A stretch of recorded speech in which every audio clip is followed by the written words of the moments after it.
오늘 이렇게 많이 와주셔서 감사합니다. 그 진주의 형평운동 참 역사적인 그 사건이죠.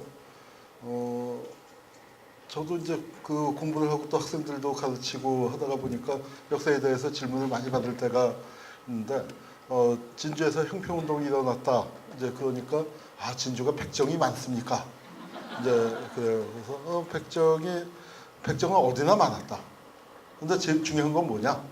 그 백정의 처지에 동정하고 그 백정의 처지, 그들의 주장에 공감을 한 깨인 양반이 제일 많았던 데가 진주다. 그 깨인 제가 그 관심을 갖고 있는 분야 중에 하나가 양반 빨갱이입니다. 그러니까 사회주의 운동이 참 묘한 게요. 백정들 중에는 우파로 간 사람들이 많아요. 근데 양반 중에는 빨갱이로 간 사람들이 많습니다. 근데 전쟁 상황에서 양반 빨갱이하고 우파 백정하고 만나면 누가 이길까요? 그거 뭐 저 맞을 필요 없죠. 그냥 놔서서 찍어버리면. 참 안타까운 일이죠. 하여튼 근데 우리나라에서 지금 백정 찾아보기 힘듭니다. 아까 저도 이제 내려와서 저녁 먹으면서 그 형평운동 기념사업회 하시는 그 여러분들하고 저녁을 같이 하면서 여쭤봤는데 혹시 백정 자손들 중에 참여하시는 분 계신가 했더니 없다고 하시죠. 한국 사회에서 상당히 그 어찌 보면은 옛날 그 형평운동 하셨던 분들 1923년도에 형평사 처음 발기하셨던 분들이 지금 보시면 깜짝 놀라실 거예요. 고깃집 이름이 백정이 됐잖아요. 강화동 고깃집 이름 백정이 됐고, 그 다음에 뭐 여자친구 사귀는데 여자친구 아버님이 한우집 하세요 하면은 일반적으로 어떤 반응일까요? 아이고 백정이야? 그럽니까? 아유 고기 많이 먹고 좋겠네. 네? 그런 세상이 됐습니다. 그러면은 그럼 적어도 사회적으로 볼 때 우리 사회에서 아직도 나이 드신 분들은 백정이란 그 백정 뭐 자손이다 그런 거를 안 밝히시겠지만 실질적으로 젊은 세대에 보면은 백정에 대한 사회적인 천대는 거의 사라졌습니다. 제가 어렸을 때 저희 옆집이 고깃간이었어요. 그런데 시골에서 누구 어른들 할머니들 놀러 오시면은 기겁을 하시는 거예요. 어떻게 바로 옆집에서 사냐고. 저 어릴 때만 해도 그렇습니다. 그런데 지금은 이제 그런 의식은 완전히 없어졌죠. 그러면 한국의 사회적인 계급은 타파되고 한국은 사회적인 민주주의가 많이 발전했습니까? 그건 아니죠. 그렇으면 헬조선 얘기가 왜 나오고 흑수저 얘기가 왜 나왔겠습니까? 사실은 왜 한국은 옛날 신분제는 무너졌지만 새로운 신분제가 또 생겨버린 겁니다. 그 새로운 신분제에 어떻게 맞서 싸워나가야 할지는 우리는 전혀 준비가 되어 있지 않은 거죠. 저는 우리 형평운동 기념사업도 바로 이 방향. 지금 젊은이들이 현대판 백정이 돼버렸어요. 백정보다도 못한 처지가 돼버렸습니다. 그 상황을 어떻게 극복할 것인가. 뭐 그런 얘기들을 오늘 좀 같이 해볼까 합니다. 요즘 제가 하고 있는 그 사업입니다. 헌법과 한국 현대사 그렇게 제목을 붙였지만 사실은 이 얘기를 하기 위해서 저도 요새 팔자에 없이 헌법 공부도 좀 하고 있고요. 한 20분 정도 지난번 선거 얘기를 좀 해볼까 합니다. 역사 강의를 하면은 꼭 좀 뭐랄까 희망적인 결론을 내지 않을 수 없습니다. 또 그게 틀린 것도 아니에요. 길게 보면 우리가 이기니까. 다만 그 이길 때까지 과정이 힘들어서 그렇지 이기냐 지느냐로 따지면은 이겨요. 언제 이겨요? 그건 잘 몰라요. 그러나 시간 문제예요. 그 시간을 견뎌내는 게 힘들어서 그렇지. 선거하기 이틀 전에 강연 한 대 가서 2주 후에 또 강연을 한 대 갔더니 어떻게 알았냐는 거예요. 이런 결과가 나올 줄. 그래서 역사를 공부하면 똑똑해진다 하고 이제 했지만 실제로 우리 편이 이깁니다. 어떻게 하면? 우리가 포기하지 않으면요. 우리가 포기하지 않고 버티면 우리가 이기게 돼 있어요. 그런데 언제 이길지 모르는데 그 찬스가 뜻밖의 소리 없이 그렇게 오는 경우가 많습니다. 이번 선거에서 선거 결과는 좋게 나왔죠. 근데 이걸로 세상이 바뀌었어요? 안 바뀌었어요? 아직 안 바뀌었습니다. 바뀔 수 있는 가능성만 보여준 거죠. 자, 박근혜 정권이 심판당했고 더민주가 제1당이 됐는데 사실은 더민주도 심판당했죠. 안철수 당은 어땠나요? 그 당은 아직 심판 안 당했어요. 왜 안 당했습니까? 아직 본격적으로 링에 올라보질 않았기 때문에. 근데 링에 오른 두 집은 심판당했습니다. 자, 이 상황을 어떻게 봐야 하느냐. 저한테 질문을 많이 하길래 제가 이렇게 비유를 했어요. 자, 골목에 식당이 두 집이 있어요. 한 집은 가면 안 돼요. 새누리 식당이라고. 가면 안 되는 식당이 있어요. 그런데 또 하나는 더민주 식당이라고 있는데 거기 주구장창 거기 다녔어요. 아주 오랜 단골입니다. 근데 정말 음식 조금만 좀 맛있게 해줬으면 좋겠어요. 그리고 아니 음식 아무리 단골이라도 그렇지 바쁠 때 이제 단골 손님한테 신경 못 쓰는 건 이해하겠는데 손님이 없을 때도 와서 음식을 놓고 가는데 툭 던지다시피 놓고 가요. 뭐 할인해 주는 것도 아니야. 그럼 내 돈 내고 빌어먹으니까 그 집 가고 싶겠어요? 안 가고 싶겠어요? 예정이 있어서 어쩔 수 없이 예정보다도 골목에 두 집밖에 없으니까 어쩔 수 없이 이 집을 갔어요. 근데 옆에 새 집이 생겼어요. 주인은 두덕두덕하게 생겼는데 음식을 잘하는지는 잘 모르겠는데 어떨까요? 일단 저 집에 가서 메뉴 몇 개 시켜 먹어보기 전까지는 그 집 갈 거 아닙니까? 이 집에 있는 건 다 먹어봤는데 그거 정말 맛없고 불친절한데 저는 그런 상황이라고 생각을 합니다. 참 놀랍죠. 더민주가 1등을 했어요. 공부 지지도 못하고 준비도 안 했는데. 그런데 보통 보면은 호남에서 점수를 따서 그나마 그래도 중간은 가고 그랬었는데 호남에서 빵점 맞았어요. 그런데 1등을 했어요. 호남이 더민주를 버렸나요? 저는 그렇게 생각하지 않아요. 따끔하게 회초리를 들었다고 생각합니다. 그리고 아주 전략적으로 투표를 해서 어차피 새누리 쪽으로 안 갈 호남에서는 정말 혼꾸녕을 냈고 서울에서 수도권에서 어땠어요?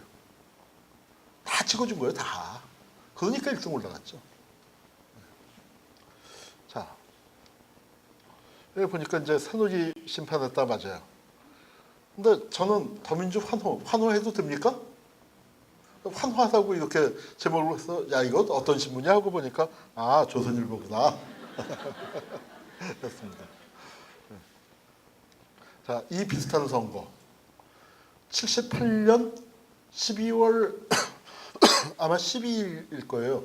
그날 거행된 10대 국회의원 선거입니다. 이번이 20대 국회의원 선거인데 10대 국회의원 선거가 아주 중요했어요. 10대 국회의원 선거 사흘 앞두고 신문 판세인데 보니까 당락 윤곽이 공화당이 69석, 신민당이 52석. 그때 지역구가 73개인가 그랬어요. 73개인가밖에 안 됐어요. 한 구에서 2명씩 뽑았습니다. 그러니까 대충 여야가 나눠 먹기도 되는데 여당은 웬만하면 2등은 해서 대충 당선이 되는데 3등 하면 떨어지는 거니까. 그런데 이제 신민당은 2등 안에 못 드는 데가 많아서 많이 떨어질 거다. 69대 50이니까 표 차이가 굉장히 차이가 많이 나는 거죠. 그렇게 예상을 했습니다. 그래서 선거 분위기가 이랬어요. 저건 보나마나. 그리고 유신말기니까 선거 열기도 없었습니다. 그런데 막상 투표함을 까보니까 공화 68, 신민 61. 많이 따라왔어요. 의석수에서는 공화당이 앞섰지만 중요한 게 득표율에서 공화당을 앞질렀습니다. 이거 2% 앞선 걸로 돼 있지만 실제 이제 다 끝나고 보니까 1.1% 앞섰는데 표 차이가 많이 나지는 않았지만 한 표가 많아도 더 나온 거 아닙니까? 선거에서. 이거 의외에 아무도 예상하지 못한 변화였어요. 양쪽이 다 충격을 받았습니다. 자, 이거 그러면 그 당시에 야당이었던 신민당이 잘해서 이런 표를 얻었을까요? 자, 우리 선거에 가서 표 찍을 때 꼭 지지하고 여기 당선되길 바라면서 찍는 경우도 있지만 그렇지 않은 경우도 있어요. 투표는 차악을 선택하는 경우도 있기 때문에 최악을 피하기 위해서 차악을 선택하는 경우도 있기 때문에 그렇다 우리가 어떤 심정으로 찍습니까? 에따 처먹어라. 응? 이제 그렇게 찍습니다. 그래서 신민당이 그 당시에 이쁜 야당이 아니었는데 표를 많이 얻은 겁니다. 그 당시에 최악의 야당이에요. 지금 제가 최악의 야당이라고 하는 얘기를 많이 하고 다니는데 솔직히 얘기하면 이때 야당이 더 나빴다고 할 수 있습니다. 얼마 전에 죽은 이철승이가 신민당 당수를 하고 있었는데 저기 보면 중도통합론이라고 있죠. 중도통합론인데 이거는 그러니까 우리가 일본말을 쓰지 말자. 전 뭐 전적으로 찬동합니다. 근데 몇몇 개 단어는 써야 한다고 생각해요. 저거 우리말로 해서 뜻이 안 난단 말이에요. 중도통합론은 벚꽃이야. 말 돼요? 벚꽃. 저건 뭐라고 해야 합니까? 사쿠라. 사쿠라도 아주 왕사쿠라죠. 왕사쿠라. 그러니까 저 아예 야당 노릇을 포기한 야당이에요. 그런 최악의 야당이 있었음에도 불구하고 자 지금 더민주당이 왜 잘못한다고 합니까? 아니 박근혜는 싸울 생각을 안 하잖아요. 예컨대 지난번 대선에서 부정선거가 있었는데도 그 부정선거를 물고 늘어질 생각을 안 해요. 그러니까 부정선거 물고 늘어지면 조중동에서 아니 뭐 저 선거에 불복하는 거냐 이런 얘기 들을까 봐. 부정선거에 불복하는 게 당연히 맞지 않습니까? 그래서 너무 착한 아이 콤플렉스에 걸려 있어요. 그러다 보니까 아주 길들여진 순치된 야당이 돼버렸습니다. 뭐 아주 난형난제예요 이때하고. 그런데도 찍어준 거예요. 그런데도 오죽 살기가 힘들었으면 그랬겠습니까? 자, 그 전에 신민당 총재가 김영삼이었습니다. 선명 야당 기치를 내걸고 돈과 조직을 눌렀어요. 야당이면 야당 그렇게 싸야지 하고 그렇게 해서 김영삼을 뽑아줬는데 김영삼이가 박정희 만나서 흐물흐물해졌습니다. 이때가 이제 남부 월남이 패망하고 그 베트남이 통일될 그 무렵이었어요. 그래서 한국의 안보 상황이 안 좋긴 안 좋았는데 이 박정희 만나서 아주 흐물흐물해지니까 싸워보라고 뽑아준 사람들은 아주 맥이 빠졌죠. 그래서 그 사람들이 다 흩어져 버렸습니다. 이 김영삼은 박정권과 싸우라고 뽑아줬거든요. 그런데 정권하고 안 싸우고 당내에서 지들끼리 싸워요. 모래시계 보셨죠? 모래시계 보신 분? 네, 우리 학생들은 못 봤죠? 학생들 태어나기 전에 아주 유명한 드라마예요. 그 드라마는 정말 잘 만든 드라마인데 최민수가 젊었을 때 최민수, 고형정, 박상원, 이정재가 아주 젊었을 때 나온 정말 잘 만든 드라마인데 그 드라마의 첫 장면이 이겁니다. 최민수가 깡패였는데 그 야당 전당대회에 강목 들고 들어서 때려보시는 바로 그 장면부터 시작합니다. 자 이제 이렇게 해서 때려보시고 하다가 결국 이철승이가 당선이 됐는데 이철승 당선됐는데 대통령 후보는 결론 난 거라는 거 뭐냐면 우리 후보 안 내 그런 거예요. 야당이 대통령 후보도 암만 선거 제도가 형편없는 제도라 하더라도 거기 나가서 정견 발표하고 유신 잘못했다. 민주화하라. 다시 한번 돌아가자. 거기 나가야 그래도 대통령 후보로 나가야 그런 얘기라도 할 거 아닙니까. 근데 그거조차 안 하니까 뭐가 생겼냐면 여기 야투단대가 생겼어요. 수권의사 포기하고 현실 안주하는 거 이건 있을 수 없는 일이다. 국민이 침묵하고 있는 걸 유신체제에 공감하고 있다고 하면 안 된다. 자 여러분 이번에 딱 그 얘기 아닙니까? 박근혜 정권이 많이 잡는 데서는 180석 해서 국회 선진화법 무력화시킬 거다. 아니다. 200석을 넘겨서 개헌까지 넘볼 것이다. 뭐 이러고 있었어요. 과반수 정도가 아니라. 근데 결과에 보니까 국민이 침묵하고 있었지만 전혀 공감하고 있지 않고 이거 뭐 바꿔야 돼. 그 의사를 강력하게 보는 거 아닙니까? 여기 야투라는 게 있는데 뭐냐면 야당성 회복투쟁 동지회예요. 야당이 오죽 못 났으면은 야당 내에 야당성 회복투쟁 동지회가 생겼습니다. 근데 웃을 일이 아니에요. 2014년도 730 재보선에서 패배하고 난 다음에 그 민주당 당내 세미나 가서 제가 악을 썼던 얘기가 그겁니다. 옛날 유신 때도 야당성 회복 투쟁 동지가 있었는데 지금 야당의 민주당이 필요한 게 이거다. 했었습니다. 자, 이렇게 이제 앞질렀더니 여야 양쪽에 모두 변화가 발생했어요. 여당 쪽에서 무슨 변화가 왔냐? 이제 선거에서 패배하니까 책임을 묻어서 장관을 경질했습니다. 대통령을 바꿔야 할 상황인데 장관을 바꾼 거예요. 그러면서 물가, 서민 생활 때문에 이제 그 민심이 이반됐다. 그래서 경제 문제에 책임졌던 그 당시에 이 김정년 비서실장이라는 분이 계셨는데 박정희 비서실장을 9년 몇 개월을 했어요. 10년 가까이 비서실장을 하면서 경제 문제를 총괄했던 막강한 인물이었는데 이분이 제가 책임지겠습니다 하고 물러난 거예요. 그랬더니 이게 청와대 내 권력 구조에 변화가 생기는데 이 궁정동 술자리 있죠. 이게 대통령, 중앙정보부장, 비서실장, 경호실장 즉 유신체제의 1, 2, 3, 4번이 모여서 술 먹은 자리 아닙니까? 그 중에서 2번 역할을 하던 비서실장이 빠진 거예요. 그리고 비서실장에 새로운 사람이 김계원인데 경력은 화려해요. 육군참모총장의 중앙정보부장. 그럼 한국에서 힘있고 무서운 자리는 다 한 거 아닙니까? 그런데 박정희가 또 육군참모총장은 똑똑한 사람 안 시켰어요.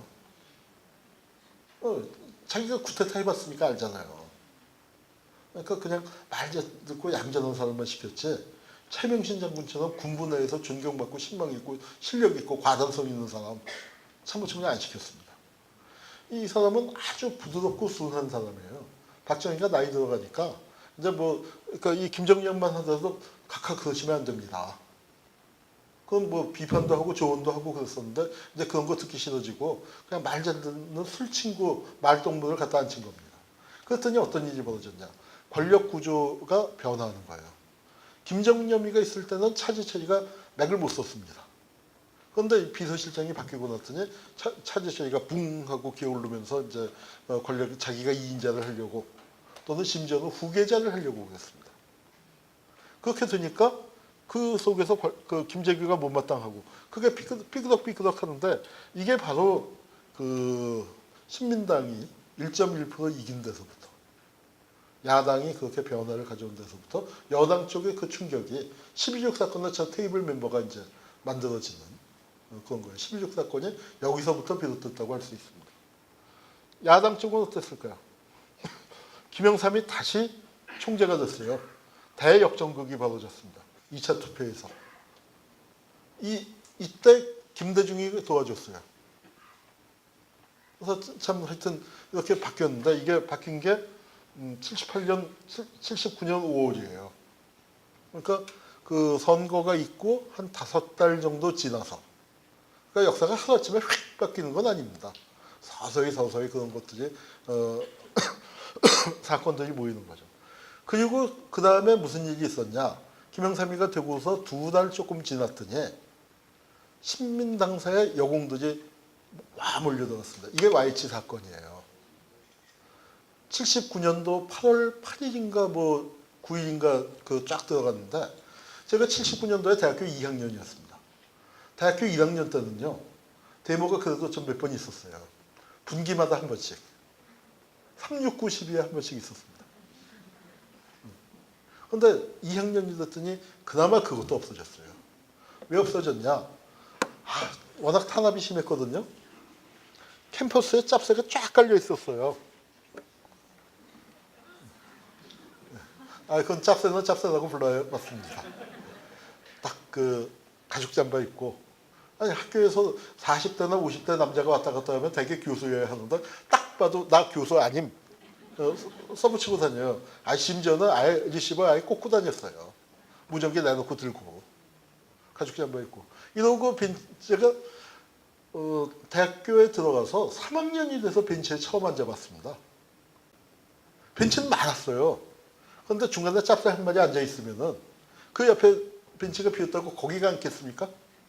그러니까 우리는 벤치에 앉을 생각도 안 했죠. 자, 왜 데모를 못했냐? 그때는 데모를 할 때는 꼭 하구야 하면서 시작을 했어요.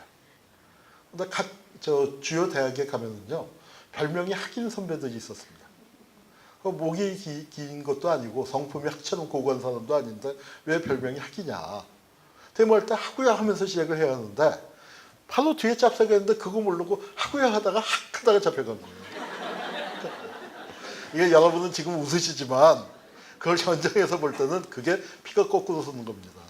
유시민이 항소 이유서 명문이잖아요.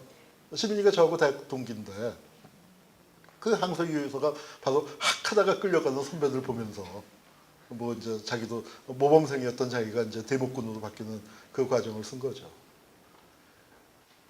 요 부산대 부마 항쟁 당시에 부산대는 5년 동안 데모가 없었어요. 왜?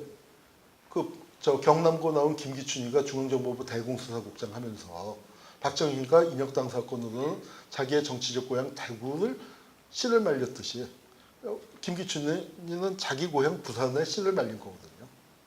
뭐 그렇게 이제 힘들었었습니다. 그런데 여기 79년 8월 8일 날 여기 들어갔고요. 그러고서 80일 만에 박정희가 총 맞은 거예요. 역사가 안 바뀌는 것 같지만 물밑에서 그렇게 흘러가다가 그 작은 변화가 유신체제가 얼마나 공고했습니까? 78년쯤 되면은 민주화운동도 되게 깨갱 하고 있었어요. 그런데 야당도 제야도 제대로 못하는데 시민들이 투표를 해서 이게 바뀐 겁니다.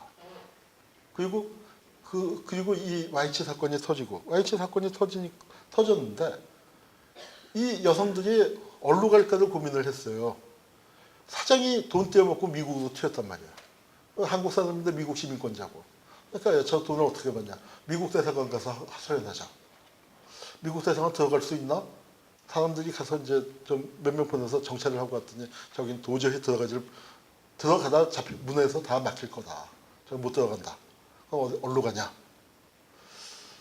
그러면은 공화당사를 가보자. 집권당이니까. 근데 공화당사는 들어는 앞에 정경이 좀 지키고 있지만 우리가 한꺼번에 하면은 들어는 가는데 바로 경찰에 신고해서 바로 처벌할 거다. 그러면 죽어라 은행인 조흥은행을 가볼까? 조흥은행도 들어가는 거는 문제가 없는데 바로 잡혀갈 거다.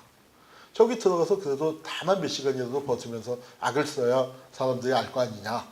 어딜 가지? 그래서 신민당이 된 겁니다. 이철승이가 신민당 당수도 있었으면은 여성 노동자들이 신민당 생각을 안 했을 거예요. 근데 김영삼으로 바뀌니까 저긴 가면은 그래도 우리 먹여주고 재워줄 거야. 이철승이는 경찰 불러들여서 우리 잡아갈 텐데 아니야. 그래도 신민당은 우리 그렇게 안 할 거야. 그래서 신민당사 들어갔습니다. 그랬더니 어떻게 했어요? 정권에서 이제 경찰 동원해서 다 잡아간 거예요. 김영삼은 저렇게 끌려갔고 김영삼만 저렇게 끌려갔지 야당 의원들은 어떻게 됐습니까? 묵사발이 됐죠. 그 당시에 야당 대변인은 비서가 그 옆에 뚫겨 맞아서 자빠져 있는데 얼굴이 이제 완전히 그 얼굴뼈가 내려앉은 거예요. 코뼈부터 해갖고 그리고 팅팅 붓고 피투성이가 돼서 자빠져 있는데 비서가 왔다 갔다 하면서도 우리 대변인님 어디 가셨어요? 하고 바로 옆에다가 두고도 그럴 정도로 그 야당 국회의원들 깨졌습니다. 야당 의원들 어떻게 됐겠어요?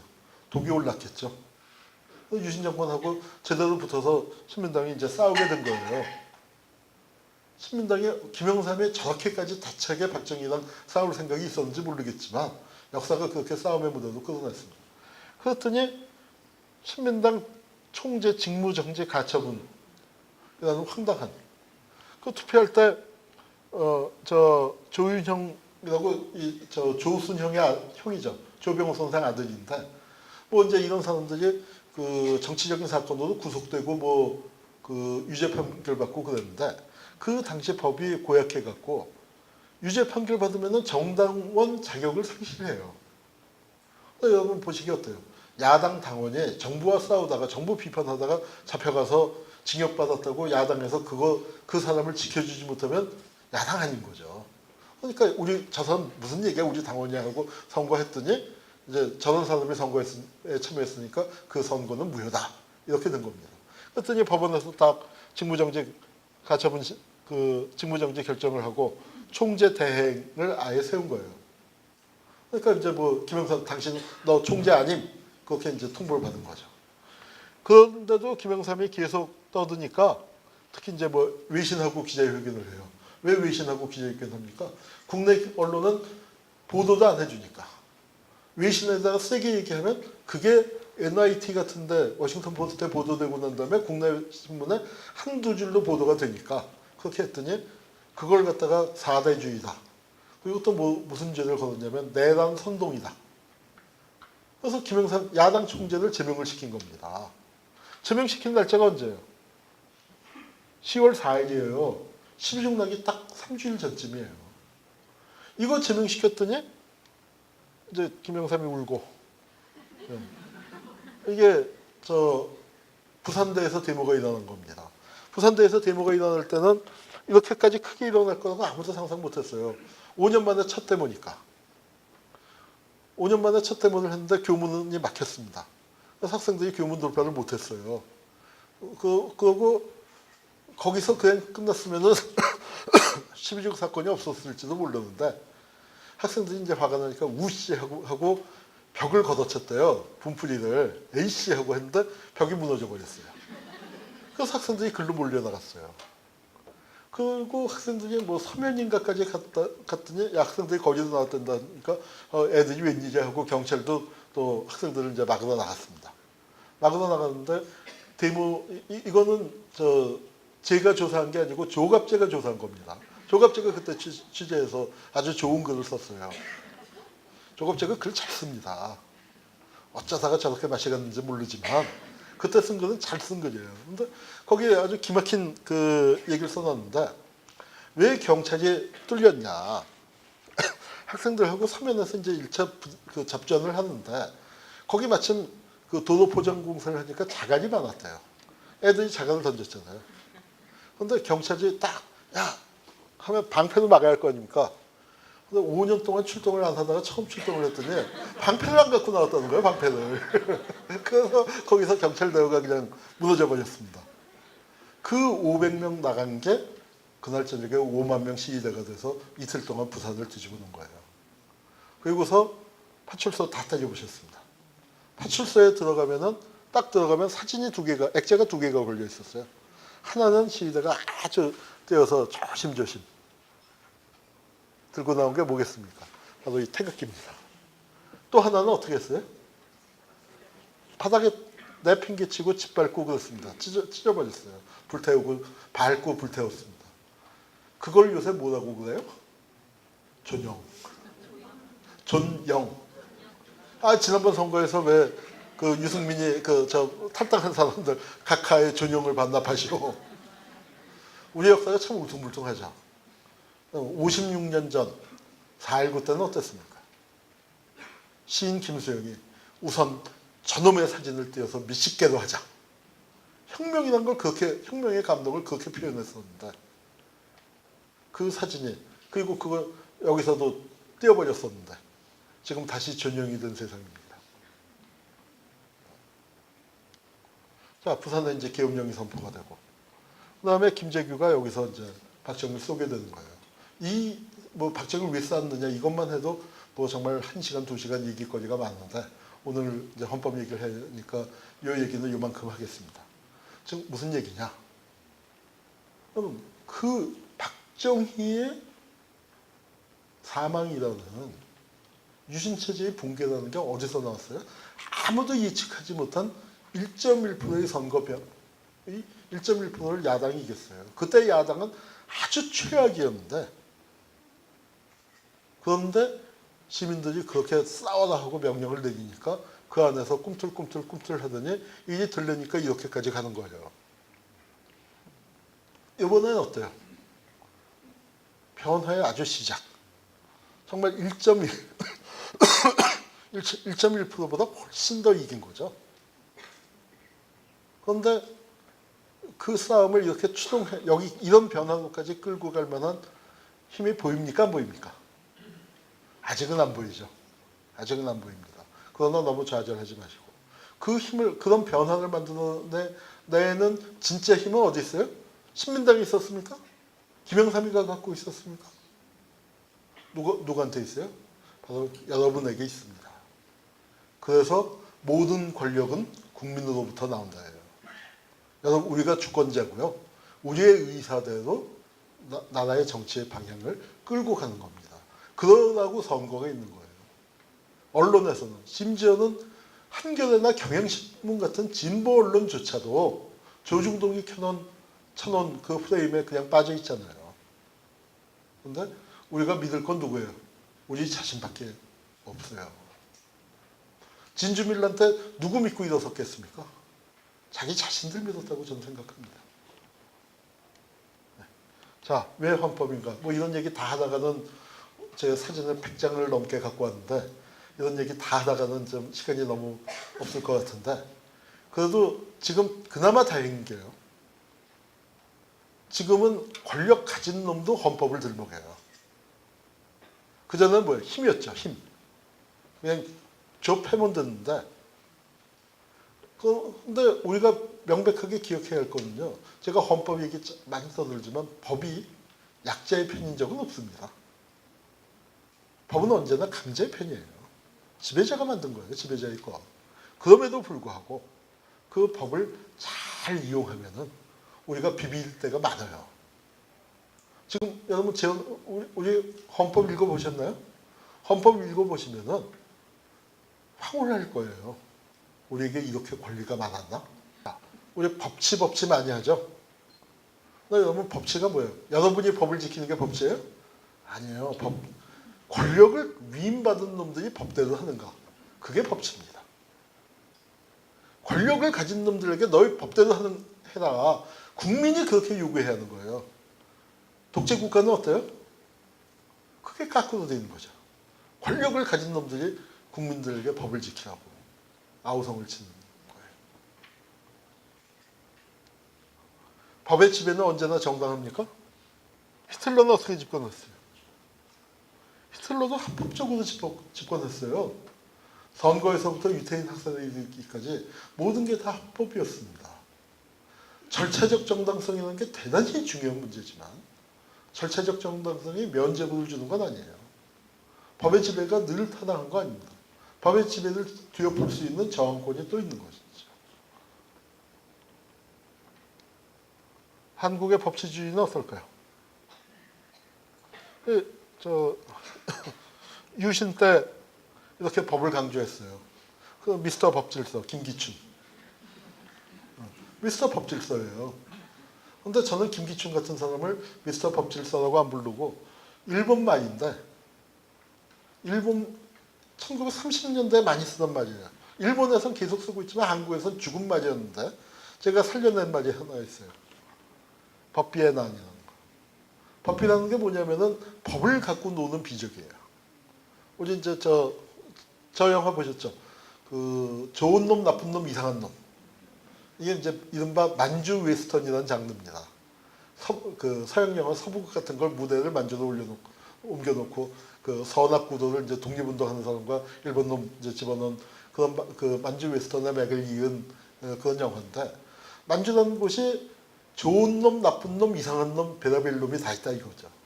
그 영화 제목이 상징하는 게 그거예요. 만주가 비적의 나라입니다. 온갖 비적이 다 있어요.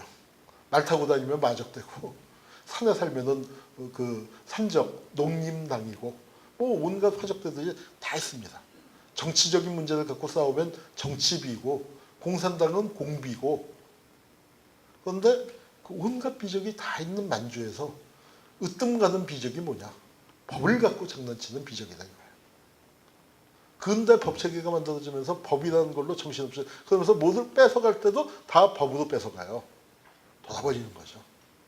그래서 법 중에서 비적 중에서 으뜸이 법비다. 바로 그 얘기입니다. 우리나라는 바로 법을 갖고 놓은 놈들이 지배한 나라예요. 헌법을 그 놈들이 갖고 놓았단 말이에요. 근데 우리가 찾아와야 하는 거죠. 그래서 이제 반헌법 행위자 열전이라는 걸 만들자고 제안을 드렸는데 우리나라에서 법 갖고 장난친 놈들 사실은 국가폭력을 자행한 놈들을 기록하는 작업입니다. 처음에는 저걸 다 기록하려니까 너무 힘들 것 같아서 제가 이제 박정희 시대 이후 그 현 시대에 좀 더 가까우니까 그것만 하려고 생각을 했었어요. 그러다가 안 되겠다 생각을 바꾼 계기가 있습니다. 바로 세월호 사건이에요. 세월호 사건을 보면서 국가는 재해를 예방하고 그 위험으로부터 국민을 보호하기 위해서 노력해야 한다. 우리 헌법에도 있는데 국가가 노력했나요? 세월호 사건. 아니, 정말 제가 어저께 이제 안산에서 뭐 또 심포지움이 있어서 거기서 이제 발제하는데 하다가 애들 얘기하니까 그냥 울컥해서 발제 못하겠더라고요. 한참을 그냥 먹먹해져갖고 물 마시고 이제 그 마음을 진정시키고 발제를 계속했는데요. 자, 이하 여기 아이들이 살려달라고 하고 있는데 도대체 어떻게 대한민국이라는 국가가 저 유리창 한 장을 못 깹니까? 아니, 사고 날 수 있다고 쳐요. 그래서 우리가 최선을 다해서 구하다가 배가 빨리 가라앉아서 애들을 못 구했다면 그것도 어쩔 수 없는 거죠. 그런데 정말 우리가 이 충격을 받는 거는 하면서 그냥 배가 가라앉았잖아요. 대한민국이 세계에서 배를 제일 잘 만드는 나라인데, 제일 잘 만들고 제일 많이 만드는 나라인데, 그런 전문가들, 저거 배 가라앉지 않게 하는 거 간단하다. 플로팅도 그만 갖고 와서 밑에다 받쳐도 적어도 애들을 살려내지는 못했을지 몰라도 시신수습하는 거는 그거는 하루 이틀에 다 끝날 수 있는 거다. 플로팅도 갖고만 했어도. 저 조선소 근무하는 사람들 만났더니 정말 쌍욕이 다 나와요. 그런데 정말로 며칠 동안 우리 같은 사람들에게 전화 한 통 없었다는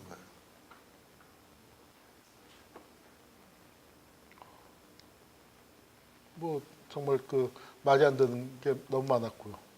이것이 국가인가? 우리가 질문하지 않을 수 없었습니다. 자, 근데 이제 이렇게 왜 이런 일들이 벌어졌냐 했더니 관피아 얘기가 많이 나왔어요. 관피아 많아요. 모피아, 해피아, 국피아, 신산피아, 법피아 이렇게 정부 부처마다 다 있어요. 그래서 저걸 막으라고 감사원을 뒀더니 거기는 간피아예요, 간피아. 퉁쳐서 관피합니다. 박근혜 대통령조차 관피아 문제를 해결해야 한다고 나왔으면 관피아가 문제다. 근데 사실은 뿌리가 이거죠. 뿌리가 이겁니다. 그런데 이 관피아, 삼풍백화점도 사실은 관피아 문제인데, 아니 이 백화점이 이렇게 정말 싹 무너진 거예요, 싹. 근데 왜 무너졌냐? 이 천장에 말이죠. 이게 물탱크예요. 물탱크를 천장에다가 올렸는데 여기만 해도 기둥이 지금 몇 개입니까? 그런데 백화점은 어때요? 기둥이 없어요. 그리고 마지막 그 5층에다가는 아예 기둥이 없었대요. 그러니까 뭐냐면은 저 벽에다가 큰 시멘트 판자를 얹어 놓은 거죠. 그거 얹어 놓은 것도 황당한 일인데 거기에다가 물탱크를 올려놨어요. 그 물탱크 올려놓은 거 준공검사를 해줬을까요? 안 했을까요? 준공검사 받았어요. 어떻게 받았습니까? 물 빼고 하중은 그냥 철제 구조물만 얹어놓는 것처럼 되고 그거 물을 채워서 그게 무너진 겁니다. 그런데 그 이준이 뭐냐면은 중앙정보부 직원이었어요. 관피하죠. 그래서 부동산 개발 정보 빼돌려서 강남 한복판에 땅을 사고 그리고 백화점 짓고 운영하는 거 다 이렇게 해서 이렇게 무너진 겁니다. 이런 식의 일들이 비일비재하죠. 그런데 정부는 뭐예요? 세계에서 가장 기업하기 좋은 나라 만들겠다. 규제 개혁하자. 아니 그 규제 개혁을 하면서 박근혜 대통령 비유 들었던 거 기억나세요? 물에 빠뜨려서 세월호 사건이 터진 나라에서 규제를 물에 빠뜨려서 죽여버리자. 정말 덜어버릴 일입니다.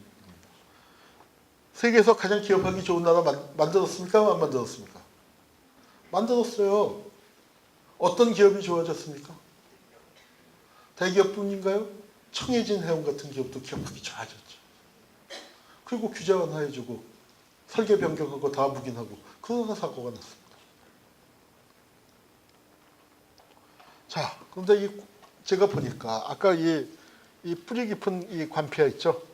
이게 어떻게 만들어졌냐? 이 핵심이 공안 마피아예요.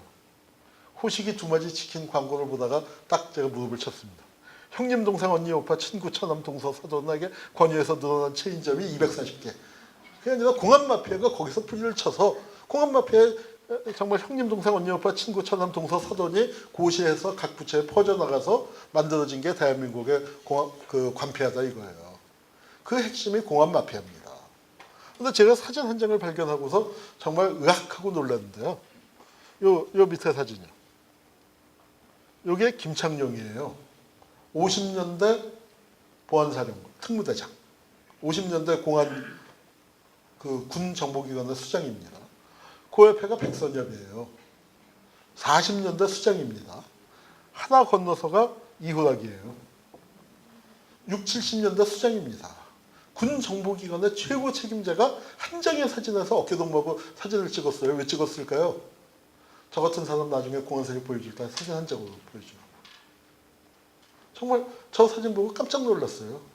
아, 저놈들이 역사에서 다 이름 나오던 놈들 뭐 한 명 한 명이야 다 알지만 저렇게 서로 친해서 어깨동무하던 사이였나. 이 공안 마피아가 대한민국을 지금 장악하고 있습니다. 이 세력으로부터 우리가 어떻게 벗어나느냐가 우리가 건강한 민주국가를 만드느냐의 핵심적인 문제입니다.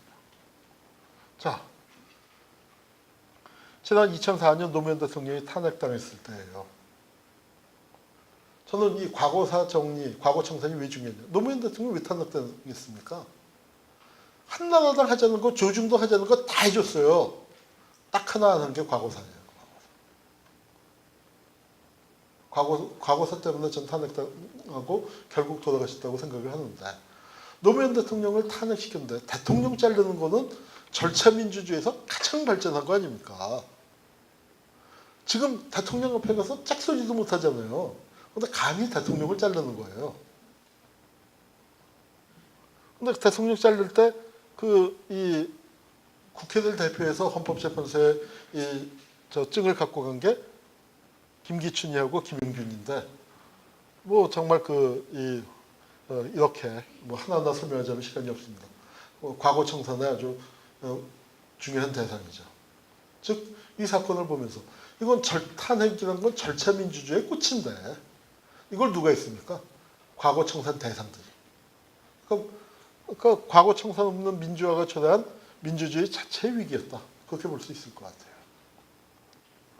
자, 네. 시간이 없어서 좀 뛰겠습니다. 왜 헌법을 말해야 하는가? 자, 대한민국의 주권은 대한민국은 민주공화국이고 주권은 모든 국민에게 있는데 참 대한민국 참 희한한 나라예요. 여당의 원내대표가 대통령한테 쫓겨나면서 대한민국은 민주공화국이다. 그러고 쫓겨난 나라니까. 우리가 혹시 여왕을 뽑은 게 아닌가? 대통령을 뽑았으면 이럴 수는 없는 건데 그런 생각을 하게 됐죠.